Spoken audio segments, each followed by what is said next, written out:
Welcome back to the Valley to Peak Nutrition Podcast. This week I'm joined by Dr. Matt Nelson. Matt is a former colleague of mine who worked with me at a large hospital here in Boise. We worked together in the cardiac prevention clinic, which he heads. He's also the chair of cardiology at that same hospital and holds a master's degree in exercise physiology. Basically, he's got every credential you could possibly want to make him a decent authority on the topic that we're discussing today. The podcast you're about to listen to came about because of a question from me. And the question was very honest and very frank and basically stemmed from the fact that I saw people that I knew to be at the pinnacle of their athletic achievement dying in endurance races. It was both several different scenarios locally, it was nationally, and it was several different things. So it basically had me reach out to him and say, look, these are the type of people we think of at the apex of their health. Why is this happening? Is there too much of a good thing when it comes to exercise? And if so, what's the story on that? And that prompted this podcast. In fact, so much good stuff came from this that I've decided to split it up into 2 episodes. So part 1 of our conversation looks at answering that. Is there too much of a good thing? And where's that line if so? Part 2 then dives into the second question of, okay, well, if one extreme is, and you'll hear this in the first story, people running 175 miles in 2 days. If that's one end of the spectrum, that's maybe too much. What about sitting in our chair all day? What does that do for us? Is the risk of getting out of our chair and engaging in exercise worth the potential reward of improving our health? And where does that line fall? The second thing that we cover in that second episode is obviously nutrition. There are many, many, many different wives' tales that exist about nutrition, particularly as it affects the heart. 2 that come to mind are seed oil and eggs. You hear tons of different topics talked about with this. And so Dr. Nelson and I both sit down and we say, what's the over and under? Is there a good thing? Is there a bad thing? Should we avoid these? Should we not? So we tackle all of this broken up into 2 different episodes. And I hope that makes it a little easier to listen to without so much information coming at you in one single episode, because there is a lot of great stuff here. So it truly does not matter if you are someone who's into endurance, if you're planning on, if you spend most of your year not quote unquote training at all, but you go to the mountains once a year and hunt, or maybe you do none of that and you just want to be healthier and around for your grandkids, there is going to be something in here in both of these episodes for you. So if you don't have a pen handy and you don't have a piece of paper near you, I would grab those and get ready to take copious amounts of notes, because he gives some great information. So without further ado, here's part 1. When is a good thing too much of a good thing when it comes to exercise? I think a good place to start, just to let people know who is this guy, would be just a background information on who you are, what you do. If you want to throw in there how you and I know each other, you can. But of course, like I said, I'll do a little introduction and then we can kind of dive into it. Okay. Yeah, no problem. Well, I guess I'll start with where I am currently. So I'm a cardiologist at St. Alphonsus in Boise, Idaho, and I actually chair the cardiology department there. But I'm the director of the Cardiac Prevention Center and Echocardiography Lab. Prior to this, I did my cardiology training at Mayo in Scottsdale. And while I was there, I worked with a very good preventive cardiologist named Todd Hurst, who currently is in Arizona, and he has started his own preventive cardiology clinic out there. He's independent. I also worked with a preventive cardiologist at Mayo in Rochester named Jerry Gow, who's now retired, who was a great inspiration to me. Prior to that, I did residency at Wake Forest, and then my medical school was the University of Iowa. And interesting thing about Iowa City, there's more bars than churches, and I don't drink, so I studied really hard. I didn't know that. That's a new story to me. Yeah. Yeah, and so to give everybody a little bit of background, Matt, or Dr. Nelson, and I worked together at St. Al's, and he had a great cardiology preventative program over there. And so we've corresponded a lot over the years trying to develop that and just talking about general health and nutrition. And so even a little bit of a further background to this would be that there was recently I'd been training for some personally training for some ultra type stuff, longer distance type stuff. And, I fully recognize, look, taxing the heart's not an ideal thing and something like that. But it really, I think that's always in the back of your mind. But then it really started to hit home because I started personally knowing people and hearing more and more stories of people doing some of these things and dying, of sudden cardiac events. And so it prompted me to think of like, who could I ask about this? And you were the first person that came to mind. So about a couple of weeks ago, well, I guess it's been about a month or 6 weeks ago now, I sent you an email and sort of laid out what I had been seeing and what had happened and really asked like, what's the type of risk here? And I said, let's assume that a person's doing this at a relatively tolerable intensity. Is there too much training that the heart can or can't endure?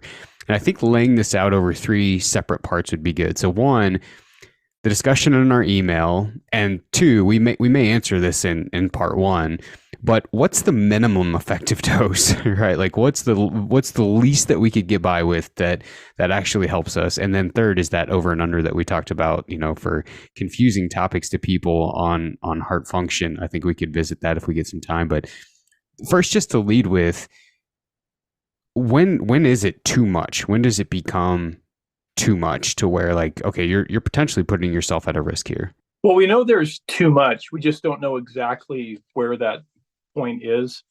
Let me give you an example. There was a great book written a few years ago by Chris McDougall called Born to Run. And it was about a guy named Micah True. He was an American ultra runner, and he lived with the Tarahumara Indians in Mexico. And he adopted their lifestyle. And these natives of Mexico, they can run, it's been recorded they can run up to 200 miles in 2 days, and they run between villages. And Micah was actually recorded as running 170 miles over 2 days at some points in time. So Micah is an example of somebody who was an ultra runner in the extreme. And when he was 58 years old, he was living at that time in New Mexico, went for a run in the desert and never came back. And they found him dead next to a river. And they did his autopsy and found out that his heart was full of scar tissue. And they felt that possibly he had died of a fatal heart arrhythmia from the exercise, which may have been caused by all of this scar tissue in his heart, which they presume is from all of that ultra running that he had done over his lifetime. One preventive cardiologist who commented on his life and his death called this a Phidippides cardiomyopathy. And Phidippides was actually a running courier in Greece. And he was the guy who we have named marathons after, or he's inspired the modern day marathon. And what Phidippides did that kind of inspired the marathon was he was instructed to run to Sparta from Athens when the Persians were attacking the Greeks, which was about 150 miles. And so he ran there, ran back. And when he gets back to Athens, he's asked to go to Marathon, which is where the battle's taking place, which is about 25 miles from Athens. And he runs there, and then he runs back to Athens, and probably in the greatest successful attempt to get out of work, he shouts victory and then dies. And so we call what Micah True had a Phidippides cardiomyopathy. Cardiomyopathy means kind of a sickness of the heart muscle. And these two stories may represent the canary in the coal mine for people who do ultra distance and excessive, what I would consider excessive exercise. Again, we don't know where exactly that is, Kyle, but we do know there's an excessive amount. So if I wanted to play devil's advocate, I guess I have 2 thoughts. One, that's an N of 2, right? And again, I'm playing devil's advocate, not saying that that's not true. I'm just really trying to think of all the potential questions a listener and I have. That's an N of 2, and extreme ends of the spectrum. Well, one of them is the extreme end of the spectrum, right? 175 miles, 200 miles. These are crazy distances. You get some people though who, let's say that they enjoy putting in 40 miles a week, right? And longest run being maybe 13 miles, 2 hours. And then other runs are, less than that. And maybe there's not a known, but if you're saying that type of distance produces scar tissue that basically causes the heart not to contract and beat the way that it normally would, thus leading to the heart attack that this guy had, is there a reasonable spot where someone can put in more than a mile, but maybe not 175 miles? And then I think an extension of that is one of the so you had sent me a link in a blog that you have, and I'll link that same article in the show notes for anybody that wants to check it out, because you have a great blog with a very funny title called the Lub Dubbed is it the Lub Dub blog, is that right? Lub Dub Doc. The Lub Dub Doc, right? So the heart goes Lub Dub, and I just thought it was a great play on words. You sent me this article, and in the article you had sort of highlighted, okay, well, the big let's call it the big fault line is the intensity of the heart, or the intensity of the workout. Basically, anything that's low to moderate intensity, knock yourself out. You really can't overdo it. But when that goes from low to moderate into moderate and intense, now you are really putting yourself in a position that you don't want to be in. If that line's different for everyone, right? Like you got a 22-year-old guy who's been training most of his life, and he could run a certain distance at a pretty low to moderate heart attack. And like one of the things that you point out in the blog is the definition of that is the ability to say 3-4 sentences and then take a deeper breath, versus 4 to 5 words and having to take a deeper breath. Let's say that a guy can go, or a girl, whatever, can go a moderate intensity to where he's running, but he can do 3-4 sentences before taking a deep breath. Could he go 14 miles and not be in this category of the gentleman who ran 175 as a day job? That's a lot of information that we can come back and visit. Well, there's two good questions. Let's just put things in perspective with marathons, and something you've said actually was the same thing said by the editor of Runner's World a few years ago, when cardiologists started to raise the red flag about extreme exercise activity. She said, well, show me the bodies.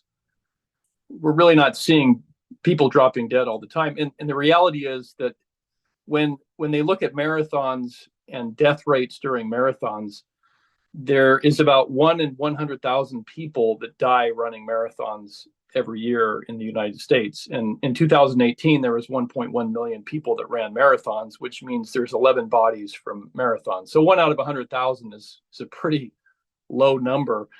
The reality is that most people that die from exercise, or during exercise, or around the time of exercise, they are the people who are the weekend warriors and not the habitual exercisers. And that's a key thing to remember, that regular exercise is probably protective. Weekend warrior type exercise, maybe once every 2 weeks, is not protective. And so that's probably how I would answer your first question. In regards to the second kind of question you have about what's the right amount, there was a study done in Thailand several years ago where they surveyed 400,000 people, and they asked them about their exercise habits, and they looked at mortality, and they found that moderate exercise, the more you did, the more protective it became. There really seemed to be no cutoff up to about 2 hours in a day of, where you got diminishing returns from moderate activity. But vigorous activity, when you looked at the curve, so if the x-axis is time of exercise and the y-axis is mortality, you kind of began to see at about 45 minutes of vigorous activity every day that it began to plateau, and that curve started to actually go down, meaning that there was more mortality at higher levels of vigorous activity on a daily basis over 45 minutes. So if you get, I guess questions always lead to questions. That's why I love these. if you like, let's just say, I mean, right now, so there's a phrase in the let's call it the ultra community, and really ultra being anything that's long distance. That could be skiing, that could be mountaineering, that could be anything. There's a phrase that says there's no free lunch. And the idea behind no free lunch is that some people's perception of developing better cardiovascular strength is, well, I'm going to shove a lot of really intense training into 30 or 45 minutes and try to reap what I could have gotten for long term, low to moderate intensity workouts. You're saying that those folks would be at a greater risk than the folks who are doing more of that low to moderate intensity. Yeah, the extreme amounts of exercise and the mortality that comes with that, we're only seeing in people who are in the vigorous range. And if we go back to the same question I'd highlighted earlier, like let's take a single individual, and I'll just use the generalized term as a guy or man or whatever. Let's take a guy who is running, because usually, like, when you hear this, it's always, well, the person was engaged in running. But I think that there's again, a line that exists there was, what was the intensity of the running? Because if you have someone who's relatively fit, even though they are in the act of moving and it looks like running, their heart rate is not high. They can speak 5-6 sentences. Maybe they're running a 13-minute mile, something slow on paper, but the motion is running. If they are in that, like, let's say that they're able to do that. They're able to speak 4 to 5 sentences. They're not just totally taxing themselves, but they are in the motion of running. Those folks wouldn't necessarily fall in the category of these marathoners that you're talking about have just died suddenly.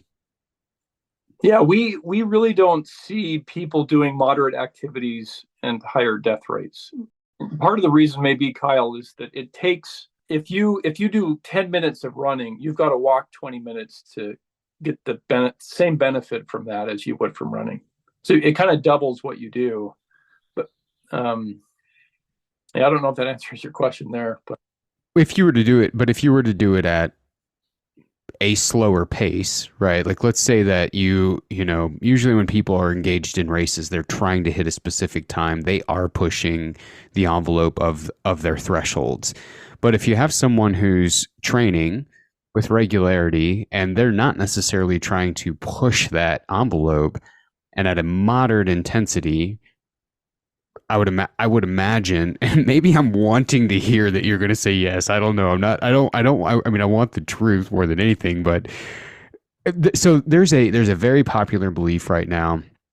Not belief. There's a heavy emphasis on, and a lot of interest on, zone 2 training that made very popular lately, right? Like, so you get you understand a person's maximum heart rate, which can either be tested or can be the age-old 220 minus your age gives you your max. You aim or you train within a 70-75% of whatever that number is, right? There's a lot of people doing that, which the ideal is, oh, well, that's a low to moderate intensity. You're not totally taxing yourself. You are able to, engage in this exercise and still talk to the person next to you. If they're doing zone 2 training, the risk goes down, I would assume. Yeah, we have no data to suggest that prolonged moderate exertion causes an increase in mortality or heart attacks. When we do stress tests on people, well, when you exercise, what you're doing with blood flow to your heart is you increase blood flow to get more oxygen to your heart. If you have a blockage in one of those arteries, the more vigorous your activity, the more ischemic, or the higher the need for oxygen occurs in the heart. And that ischemia, or that lack of blood flow, is what can trigger a fatal heart rhythm in someone. And that's when you talk about having a heart attack, usually when you have a heart attack while exercising, it's not because you've completely stopped the blood flow to a part of your heart. It's because part of your heart isn't getting enough blood, and it becomes irritated, and then it sends out electrical signals that create fatal heart rhythms like ventricular fibrillation or ventricular tachycardia. And that's what actually causes someone to pass away. When you do a stress test on somebody and they're kind of halfway through it doing moderate exercise, their blood pressure is not very high, their heart rates aren't very, very high. And it would take a lot more exertion to create that irritation of the heart than what moderate activity can give you. So, from a mechanistic standpoint, moderate exercise would not appear to cause, that same irritation that vigorous exercise would. So we would it be safe to say the there is a right, and I understand that the actual answer here could be a wide gap, but there is a range between sitting in your chair and totally smoking yourself on a workout or an exercise that you can live in and be okay, right? So I was going to say, would it be safe to say that the more intense you work, the greater the risk? That seems obvious, but I would imagine that somewhere between sitting in your chair, which is a very low heart rate, obviously, and taxing yourself is where you kind of want to live and do some of this. I could answer this in two ways, Kyle. I could kind of talk to you about some studies that discuss moderate activity and then talk to you about where you start to get diminishing returns. Well, I want to hear those, but first I want to go back to the you had made you'd made a comment earlier that usually it's the weekend warriors at the greatest risk, right? And I wanted to tack this on to what you had just said a second ago. Is the risk associated with that because of exactly what you just said? Their heart is simply not used to having to find more blood like that, so they put themselves in that position where those impulses get sent out and they have some sort of a heart attack. Yes, the when you're when you do very little activity, well, let me answer it this way. When you're doing habitual exercise, it almost trains your heart to be capable of handling more stress. And when you are exercising, every once in a while, your heart isn't used to that and it becomes irritated easier.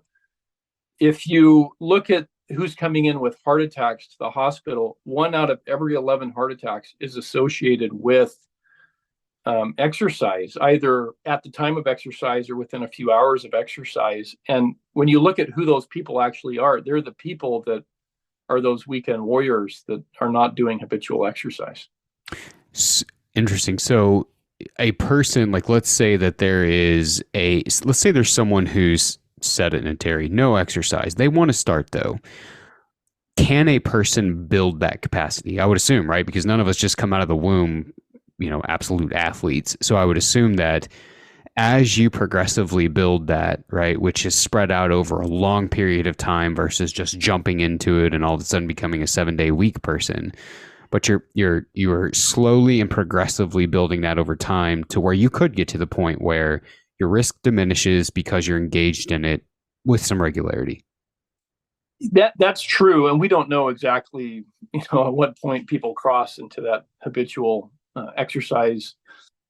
It's all relative, and you bring up a good point. It's all relative what is considered moderate versus vigorous activity in people, and the best rule of thumb, and this is used in studies, and that is, can somebody complete a full sentence without needing to take a breath? If they can do that, then that's considered moderate activity.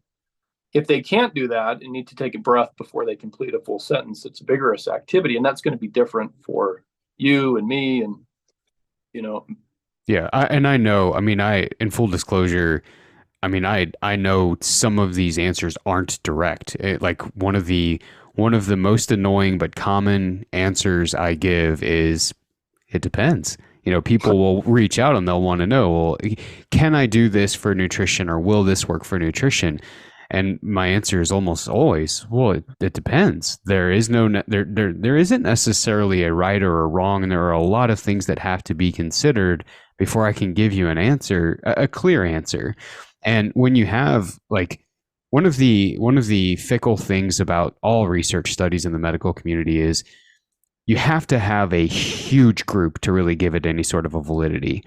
But the group is so big that you can't know some of these, right? I mean, you can't know, and usually you're relying on the individual to report correctly, and so sometimes it's hard to even rely on that data. Like my perception of being able to take 4 sentences would be different than someone else's. They're like, yeah, I could talk. Well, you're huffing and puffing. That's not exactly talking, right? So there, I am I am knowingly putting you in a hard position because I know that some of these don't have, direct answers, but I think you're doing a phenomenal job of explaining this.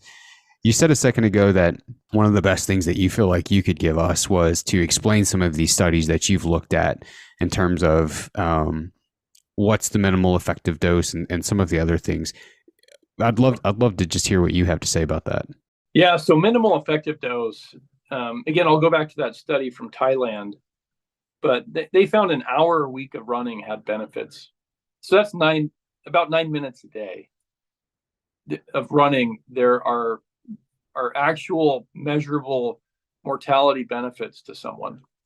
In looking at studies that look at kind of the right dose of exercise to prevent, earlier death, heart attacks, or what I call the Goldilocks amount of exercise, I'll reference a study from Denmark and then one from the United States. But in the study from Denmark, they surveyed hundreds of thousands of people, and they found that the sweet spot for exercise was about 3 times a week, running at an average or moderate pace, and that there was no real further benefit doing more than that. And the amount of time they spent exercising was about 30 to 40 minutes at a time. And that same data was seen in a study out of the United States that followed hundreds of thousands of people over 15 years. And what they found was 3 times a week, 10-minute miles, and doing that for about 30 minutes at a time. There was no further benefit to going beyond that when it came to cardiac, heart attack prevention. If you want to know kind of the point where you get diminishing returns with exercise for heart protection, they find that after about 45 minutes of vigorous activity a day, there's really no further benefit to your heart in going further. And then as far as moderate activity, there's diminishing returns after doing 100 minutes of moderate activity and 45 minutes of vigorous activity. So diminishing returns does not mean danger. It just means there's no further benefit to protecting your heart beyond that. And I think it's like, so a lot of, obviously we talk a lot of endurance on here. What I love the most is that some people that listen to this do not care about doing an ultra, do not care about endurance. They just want to be here for their grandkids. And so I think that, inadvertently, you've created a great line which says, look, if you want to develop endurance, the key to that is longer time on your feet at a very moderate intensity, and you just have to invest the time. There's no free lunch. But if you don't care about that, investing as little as 9 minutes per day or 30 minutes spread over 3 times per week at a very, 10-minute mile is not blazing fast. That's faster than what I run on the trail sometimes, but it's not like you're out there just smoking people at all. You improve dramatically your risk of, you reduce your risk of developing any sort of a heart issue. And what I love the most about it is that's a very approachable number, right? 30 minutes 3 times per week. That's, yes, the one resource none of us have enough time of is none of us have enough of is time, but 30 minutes is you're hard to say you don't have that. It's hard pressed to say you don't have that kind of time in a week's time. So I think that's a great point to point out. Kyle, if we could get everyone in the U.S. to have a regular exercise program where they exercise 3 times a week, 30 minutes at a time, moderate activity, it's estimated that we would increase life expectancy in the United States by 6 years. And if you cured all cancer, you would increase life expectancy only by 3.5 years in the United States. So just that little amount of activity would have a huge impact. Personally, well, the type of activity matters too. I don't know if you want to get into that. Yes, please. So, we often, when you talk about preventing a heart attack or heart health, everybody automatically assumes that means aerobic exercise, like running, doing an elliptical or swimming. What we tend not to think about is strength training. And there is some good evidence from studies that strength training may actually be more beneficial than aerobic activity at preventing heart attacks. Now, the evidence is not as robust as aerobic exercise, but there have been some very enlightening studies done lately that suggest that that possibly may be the case. I think the greatest type of activity people could do to prevent heart attacks and earlier death is really high intensity interval training. And that's combining aerobic and strength training. And personally, that's what I do 2 to 3 times a week is I'll do HIIT training. And the medical definition of HIIT or high intensity interval training is doing something for a period of time where you get your heart rate above 80% of the maximum predicted heart rate, and then resting for a period of time. And that type of activity is probably the best activity we have to prevent heart attacks. So 2 questions. One, you can use your personal experience, like what it is that you personally do, or if you know the data, what is the work to rest ratio in something like that to really reap the benefit? So my background too is I got a master's degree in exercise science before I went to medical school. And so a lot of this stuff, a lot of the information I have kind of comes from that, and then my research beyond that. But I can tell you what I do. I do about 45 seconds of a high intensity activity, and then I rest for 15 seconds. And I do that for about 25 minutes. You can do anywhere from 30 seconds to a couple minutes of a high intensity thing. And then your rest period can be anywhere from 15 seconds to a minute. How many times per week? I do this 2 to 3 times per week. And again, this kind of goes back to the data from Denmark and the United States, where they surveyed all these people who exercised and found that sweet spot was about 3 times per week, 30 minutes at a time. So I guess 2 questions that extend off of that. One, could you theoretically argue, okay, you got a guy who's into strength training, or a girl, whatever, into strength training, their working set takes them 45 seconds to get through, 10 repetitions, and then they take a 1-minute break, rinse, repeat. Would that check that box? And then second, from a personal experience, what do you do? Are you on a rower or a bike putting out that 80% max for that 45 seconds, or what's your modality of training to do that? So to answer your first question, would it check that box? The answer is it depends. I mean, it depends on what their heart rate is when they start going again. If the activity is pretty taxing and they're kind of breathing hard and the heart rate's still elevated when they start their next activity, that would count. And then what do I do? Or at least I do body weight exercises. So, I'll